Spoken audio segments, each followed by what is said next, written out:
Welcome to Offensive. We are broadcasting from the future.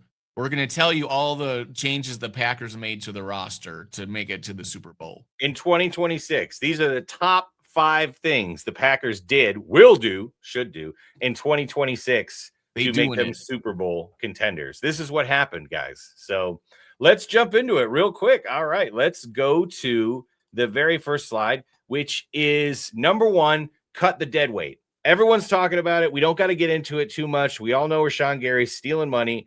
Elton Jenkins needs to be gone. Trayvon Diggs, they picked him up. He's got a $50 million cap hit, but it's a $0. There's no dead cap, so they're obviously going to cut him. Maybe they'll resign him for a small contract, but, I mean, there you go. So there's, like, basically $45 million right there. Boom, off the books. Now, Gary's a bit tricky. We can get into this later, but he'd be a post-June 1st cut. Now, here's some other guys that other people aren't talking about that I think are likely to get cut. Carl Brooks was awful this year. We're not paying him a lot of money, but I just don't think we're going to bring him back. 109 out of 131. He just really took a step back. We've got a couple young guys, so I think he's gone. McManus, I really believe we're going to bring in a kicker to challenge him in camp. McManus would be a post-June 1st cut anyway.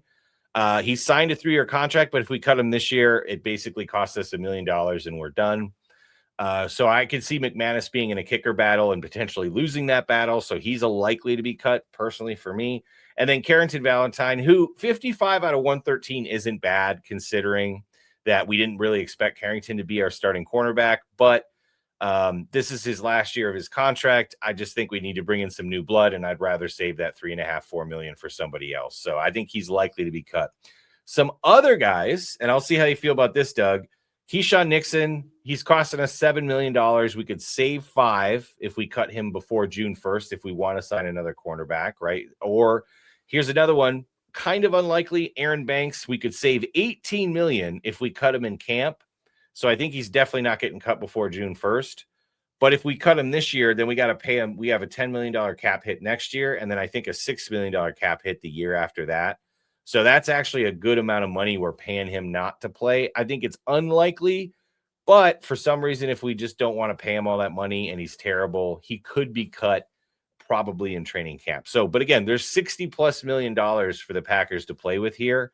I really feel like we need to free up about $40 million to really get a couple free agents going into the offseason. So, Doug, is there anyone on this list that kind of stands out to you or is surprising that I think this list is a very good list? It's like very accurate as to what likely will happen.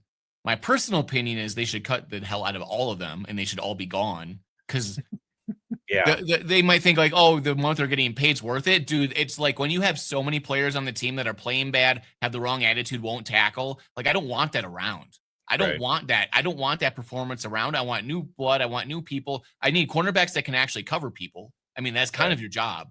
You know what I mean? And maybe tackle once in a while. Like when Trayvon Diggs shows up and he makes you all look bad because he actually plays better than you for at least a week. Like, you're like, come on, bro. Like, really? He's like the worst cornerback in the league. I know. Right? PFF-wise, right? It's like you just get rid of him, man. Like, I don't even care who you bring in. It can't be worse. I mean, Keyshawn being 35th out of 113, again, he outplayed my expectations. I thought Keyshawn. The reason that he's 35th though is because he made a bunch of big play picks. But like the problem is that he then the next game will guess the wrong way and he'll make lose the game. So you know what I mean? To balance. Yeah. So really, like it doesn't matter that he makes the plays. I think Keyshawn has proven that he is a good 3rd or 4th option for your team, but not at $7 million a year. And he absolutely should not be your cornerback number 1. He should be a backup that returns kicks. Yeah. So I feel like he's going to get cut. It's possible he gets cut, and somebody's going to pick him up right away as cornerback 3 or 4, right? We thought that he paid him that money, so he played cornerback and punt returner, but he doesn't even return kicks really ever. Nope. And he's not good at it when he does. And he's not good at it anymore. Remember when he was good at it? Yeah, that's what we paid him for. Yeah, and not anymore. But we'll get to that later. Dave, is there anyone on this list that you think the Packers should keep? On that maybe they should keep around, or are you kind of in the same boat as Doug, like all these guys stink, get rid of them? Well, you're gonna have a new defensive coordinator this year. You're gonna have an all new scheme, so it's not like any of these guys to try to teach this game to any free agents that you bring in or anything else. So when you get the new D coordinator, he's going to bring in some of the guys from his system. So it makes sense to flush these guys out right now, just to start the call over from scratch. I agree. So let's get into what we need to work on first. For me personally, I think I need our defensive interior line to get a quick upgrade because it's a quick, easy upgrade. Go sign me some mercenaries. Look, Packers, you've been the youngest team in the league forever. Good for you. We got a lot of young guys. I appreciate it. But we need some old guys that got 2 years left, that are angry, that want to win a championship, that will scream in a kid's face if he doesn't do his job. I need some damn mercenaries. Go get me some mercenaries. And I got some D tackles that I think could work for the Packers. I definitely think we need to sign one of these guys and maybe even draft somebody else because we're still going to have Wyatt, but he's got 1 year left on his contract, guys. And who knows if we're going to pay him, right? So in the meantime, get me some mercenaries. I really like DJ Reader. He's an absolute mercenary. He's been on like 4 teams in 4 years, but he always plays well. 33rd of 134 for D tackles. I'll take that for $10 million a year. I'll take that all day. Onan Miata, who's currently with the Falcons, if we somehow get Raheem Morris, right? 8th overall, guys. And I know you don't even know who he is or know how to pronounce his name. I don't know how to pronounce his name. But 8th overall, he's 33, 1 year, $11 million. Yep, sign me up for that. I'll take that all day. Same thing with Daquan Jones. He had a bit of an off year. He's been battling injuries, but he's a veteran. He's going to fill some space. He's a big guy. Joseph Day, again, former Jet, had a good year, 40th overall last year, guys. I'll throw him $8 million all day. So I think the most important thing we need to do is spend some of that cap that we free up on a veteran interior defensive lineman to play along Wyatt so that we have somebody on the line that knows what they're doing and not a bunch of kids that get pushed around. Because I think that told us.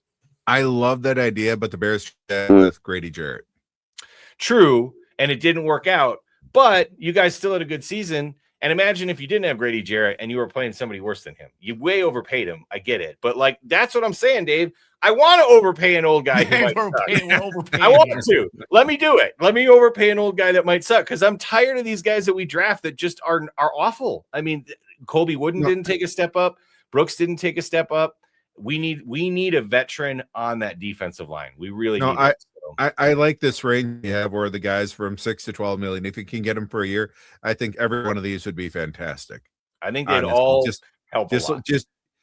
Just kind of give them the Ryan Poles kind of contract where it's 3 years, but it's really only 2, and we can really cut you after 1 if it doesn't work out, So kind of do some funny money with that. But yeah, I think a lot of these because you need old guys, you need vets because D tackles, they're strong. They don't really get weaker once they turn 34, 35 and whatnot. And they get smarter. They can predict plays. They know where guys are going based even on where, like Poona Ford was talking about it. And I think another defensive tackle I was watching, they were like, I know where the running back's going based on where the offensive line puts their hands on me sometimes because they're trying to move me to a certain spot. Like we need just somebody with that can blow up 1, maybe 2 plays a game. That's all I'm asking. You don't have to be an all-star. Just make 1 or 2 plays a game for a tackle for 1 yard. Because I'm telling you right now, our interior defensive linemen, we're not making any of those tackles all year long. And it's killing our linebackers too. So, all right. So that's my first one because that's an easy fix, guys. Lots of defensive tackle. Can we just sign all of them?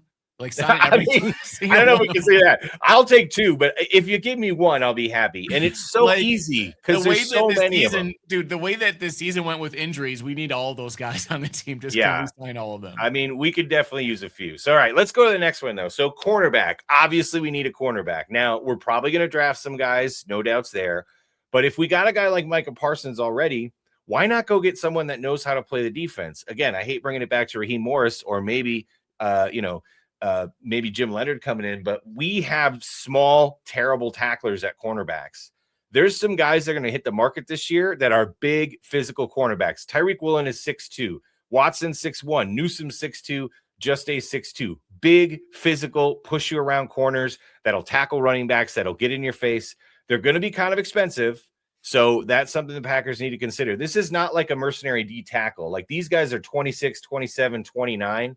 And as you guys saw with the contract for Jair, now he had a lot of injuries, but you don't really want to sign a 28 or 29-year-old cornerback to like a 4-year deal, right? You want to get them out of there when they're 30-ish, 31. So a guy like Woolen, I could see us giving a 4-year contract to, or maybe a guy like St. Juste giving him a 2 years, or Watson a 2 or 3 year contract. And I'm happy to pay these guys $15 million plus. We need a cornerback so bad, we kind of need to overpay for one. if I'm just being honest. We need one and then draft one, and then we can keep Nixon as our third. But there should be some good guys out there. Tyreek Woolen, 61 and 114, not great. But again, he's a big physical guy, not a cover guy, more of a zone guy. And Seattle plays a lot of man, which is probably why they're not going to re-sign him. He's more of a zone guy. He's the guy that Packer fans want to sign so bad. Yeah, because he would fit well in our old system, but depending on who we get, he's more of a zone guy, big physical cover two guy. Same thing with St. Juste. Watson is kind of a man-to-man guy, kind of a slot guy. Jamel Dean, kind of a slot outside guy. I mean, PFF 3 of 114. That's really good, guys. But again, he's a smaller guy, more of a slot guy. We don't really need that, even though he is really good. I think a guy like Newsom is affordable. I think 12 million is too much for Newsom, if I'm being honest, but I'd be willing to give him 10. You could get like a guy like Dean playing nickel and just play fucking Bullard at cornerback. Like at least he could tackle. No, you know, playing like Cooper DeJean plays for the Eagles, where he's just in zones, short zones every play. So honestly, I know a lot of Packer fans want Woolen. I really like Woolen too. But honestly, if I'm paying $15 million a year, I'd almost rather have Alontae Taylor or St. Juste, just to be honest, because I think they're a little bit more. There's a little more that they can offer. They're not quite as big and physical as Woolen, but I don't know. Maybe in the right system, in a non-man system, Woolen would be a lot better. He's just not a great man cover guy, but I bet in zone he would be he's big and strong. He'd be really good in a zone coverage. So there's a couple. This would be less mercenary, so this is going to be harder than getting a D tackle, but I think it's really important we get at least one of these guys. Now let's move on to something else Packer fans have been dreaming on for about 12 to 15 years. Hell, we've been dreaming on this since Desmond Howard left the team. Yeah, is actually have a good special teams. Rich Bisaccia, you are the highest paid special teams coach in the NFL, and your special teams, the highest they have finished in your tenure is 23rd overall. That is pathetic. You should be ashamed of yourself. So Gutekunst needs to help you, though. Gutekunst needs to actually get you a kick returner. Oh, my God, can we sign a kick returner? Like, watching our second and third string wide receivers out there trying to catch punts and getting like half a yard was almost embarrassing at times. Please go get a real specialist returner. And I think PFF named our punter special teams player of the year. So he's not only that, they have an amazing punter, best in the league, and their team still are ranked super low and they can't tackle no one. I think we finished 25th or 26th this year. Woolen was like punter number 2 or whatever. He was so good. If he's an average punter, we're like 29th or 30th in special teams, right? Yeah. That's how bad we were. So Bisaccia owes us money, first of all, and Gutekunst owes he's gonna pay back. Gutekunst owes him a kick returner though, because if he has a kick returner and it's still this bad, had Nicole Hardman on the roster and just would never play him. And then dude, this is what I'm saying. Keep a roster spot for a special teams guy, LaFleur. Goody, keep a special teams guy. Dude, this is the thing that's happened, like you said, for 20 some years. The GMs and whoever's in charge don't get special teams. The Packers do not prioritize special teams, and they have not forever. And I say it every offseason, teams with good special teams go farther in the playoffs. It just happens every single year. It happens. I don't understand why the Packers haven't figured that out. So this is the year. Make the special teams better. I need a top 10. Top 10's a pipe dream. Give me a top 15 unit. Give me a kick returner. We've got a great punter.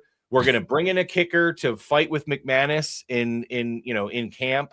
I feel like we're going to probably sign somebody else. Just let him kick, man. 60 yards. And the Rams are able to make it to, the championship game, and they have crap for special teams. Yeah, that's true. But their kicker came through, Dave. He didn't miss 7 points in that game. Like ours. He didn't miss 7 points. If he'd had missed even 3, they would have lost. So, we missed 7 and could have won. So anyway, you guys just need a fat kicker. That's all. Dude, thicker kicker, baby. I love that nickname, by the way. That's great. Also, I love fat kickers. Sebastian Janikowski is like the best ever. Smoking cigarettes on the sideline, swearing at people in Polish. In there. Yeah, dude, let's go. Go get me a fat kicker from Europe. I'm all about it. So, dude, our punter's Irish, so it obviously works. Go get us some foreign kickers, right? So, yeah. And here's the other thing. Don't let Enigbari ever touch the special teams field again. Fix the holding issues. But, no, if Bisaccia is going to make all this money. McManus is Irish, too. I think he's from Ireland. No, he's American, but he just happens to have a Scottish name. You should have just gone along with my story. Fine. Well, make it through the upright, you bastard. See, special teams are way more fun when we just make it up because reality's not good. But no, that's huge. So they're going to fix the special teams, guys. That's how they win a Super Bowl. They're going to return a kick for a touchdown. Watch. All right. So moving on. And here's the fifth thing. Now, this was obviously a problem all year. But the reason I put it 5 is because I think part of the problem was A, injuries, and B, the Elton Jenkins thing just blew up in our face. But if you actually look at the Packers offensive line, the last 6 games versus like the middle of the season, they were much better. Now, the Bears kicked our butts in that third quarter in our offensive line. They weren't terrible the whole time. They'd have a half or two where they were good, and then we'll go back to being terrible the next Inconsistency, though. Aaron Banks, massive disappointment. Walker had maybe his worst season as a pro, which is crazy because this is his 4th year.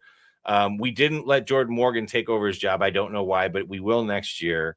We got Belton, who's a rookie. We got Tom, who's on 2 injuries. And then we have Sean Ryan playing center for the first time in his life. So, like, there's a lot to fix here. But I think there's enough talent on this offensive line. I really like Belton. Zach Tom is fantastic if he's healthy. I think Jordan Morgan, if you watch him in that Vikings game, which the Vikings were trying to win, you know, the Vikings have a pretty good pass rush, and Jordan Morgan did really well in that game. So I've got some hope that he's going to be okay. I don't know what Banks is going to be, but I really want to re-sign Sean Ryan to a 2 or 3 year deal. I think he's earned it. Give him a chance to start for a fighting position, either at guard or center. And then we need to draft at least 1 or 2 guys for depth and sign a veteran. Honestly, my dream would be to sign a veteran center. So Linderbaum from the Ravens, guys, 5th overall, 25 years old. It sounds like he's looking for a ton of money. And I don't know if you guys know this out there, everybody, but centers get paid way less than everybody else. They get like 16 million, 14 million, where guards are making 24, 25, and tackles are making 30, right? So he's so good. He's going to want a lot of money. And it sounds like he might hold out, and the Ravens might have to franchise tag him or just straight up not sign him. And the Packers, if you want to overpay him, hey, it's not an overpay. If he's a top 5 guy at his position on the offensive line, I'm happy to pay him $20 million. Go ahead. What happened to the Bears offensive line this year? Tooney is a big part of it, but we got Dahlman too at center. Yep. And you paid him top dollar. He's the 2nd highest paid center in the NFL right now, Dave, behind the Chiefs center. And he's worth every penny. Is he not? All right. That's what I'm saying. Pay these guys. The centers call out the protections. The centers are the ones that control the line. Pay them their money. I would be so happy if we signed Linderbaum. Dude, I wanted Dahlman in the offseason, Dave. We were talking about it. I didn't want Aaron Banks, freaking dumbass. I wanted Dahlman really bad. So I was really upset when he went to you, and I was proved right because he completely transformed your offensive line. Not him by himself, but he was a mass. I think he was the most important player you signed this offseason by a mile, by the way. Yeah, because he made our right guard a whole lot more effective because, last year when he was in the Rams, he got injured. He kind of stunk up the joint. He wasn't as effective as he was in Detroit previously. But when he got to Chicago and he had that center right there to help stabilize him, that did a whole world of help for Jonah Jackson. So a center can help out a lot. They're very having a good center makes a massive difference, and we haven't had one now for 3 years, and you can see the difference it's made that we haven't had. You haven't had one since Frankie Bag of Donuts. Oh, no. That's not true. That's not true. You had like 2 or 3 since then. Yeah. But nobody, my favorite nickname. Nobody as good as Frankie at Bag of Donuts. That's for sure. Yeah. One more I want to throw out there is Connor McGovern from the Bills. Again, he's 29, maybe not the age you want to give a 3 or 4 year contract to, but I'd still be willing to take a chance. He's an excellent center. The Bills had the best offensive line this year. He's a big part of that. So I would love to see Connor McGovern as well. And then, of course, if we release Banks, we're going to save $18 million. That would pay for Linderbaum right there. It's just that next year when we're paying more still for Banks, that would suck. But if he's this bad, don't pay him. And the Packers that's paying him $14 million the year after to be not on your team. It would be. I think it would be a $10 million cap hit. But either way, it's a lot of money. The Packers kind of set it up where they take it in the butt 1 year, but I'm okay with that. Like, it was even when they signed him. Yeah, well, they do lots of things to me, especially in the postseason, and I'm just like pain. Anyway, so Zach Tom had how many injuries this year? 3 separate injuries, actually. So is he baby Bakhtiari? Don't even talk like that, dude. I will cut you. I'm hoping, speaking it into existence if it isn't already. It's okay when I say it, Dave. It's not okay when you say it, okay? Don't bring that into existence. Was fantastic. He was a stud. He was a beast. Zach Tom showed a lot of promise early, but he needs to get a couple more seasons in production to be Bakhtiari. Well, and they just announced today, Dave, that Zach Tom is going to have surgery. So the reason they didn't bring him back for the last game is because he's going to have off-season surgery, and it's a 6-month recovery. So he might miss some of camp, but he should be back to start the year. And hopefully, because the thing is, Dave, with Bakhtiari, his surgery it wouldn't heal right. And he had the surgery 3 times or something like that. It wouldn't heal right. And then I think he also had infection a couple of times too. So whoever that doctor was, don't let him touch Zach Tom. Okay. Get a different doctor, somebody that knows the Torah or something, like somebody that we didn't take last time. PCL tear surgery has like a 50% chance of going back to full abilities. Like there's no drop off at all afterwards. Right. So there's a chance that it affects him somehow, but we don't know. Well, he's going to have a long off season. Number. It is. We're going to have a long off season though. So good luck, Zach Tom, but he's huge. And here's the other thing too. So I told this to Dave earlier, guys. The sad state of it is that Dick Butkus's nephew is our offensive line coach right now. And having that kind of evil blood around cannot be good for your offensive line. So no, he's a good kid. Luke Butkus has actually been with the team for about 5 years. This is War of the Roses now. Get him out of here. He's great. I respect and love to him. But because of all these coach firings, there's a lot of really good offensive line coaches out there. So Aaron Cromer from the Bills announced his retirement. He's 58. He is considered maybe the best offensive line coach in the NFL. There's also Dwayne Letford from Atlanta, who might be moving on because Raheem is gone, and Big Bill Callahan from Cleveland that might be moving on because Stefanski is gone. These are really highly rated offensive line coaches. There's some other Packer alums out there that say we need to switch our offensive line coach, specifically guys that played offensive line for the Packers. So I think getting a new offensive line coach would also be really helpful this offseason. Brian Bulaga, bring him in. Why not? Why not? He can podcast to him and say, hit him in the mouth.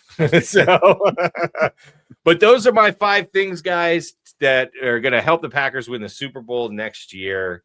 Sorry about it, Dave, but this is how it works. And congratulations, we're winning the Super Bowl. So we just got to do all 5 of these things, which I don't think we will, but we'll see.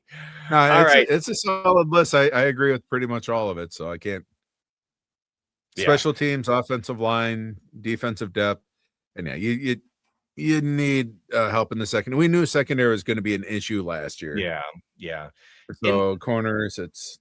The good thing is that the Packers don't have anything horrifically bad outside of corner, I would say. Or Matt LaFleur with a lead. Yeah. Oh, ouch.